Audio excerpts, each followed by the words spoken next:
Hello everyone, in today's video, I'm going to guide you how to set up your Bell Wi-Fi ports. The process is quick and simple, just watch the video till the end and don't miss any important step. First, make sure your Bell Home Hub modem is powered on and connected to the internet. After that, plug your Bell Wi-Fi port into a wall outlet in the same room as your modem.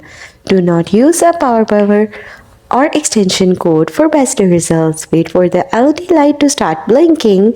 This means it is ready to connect.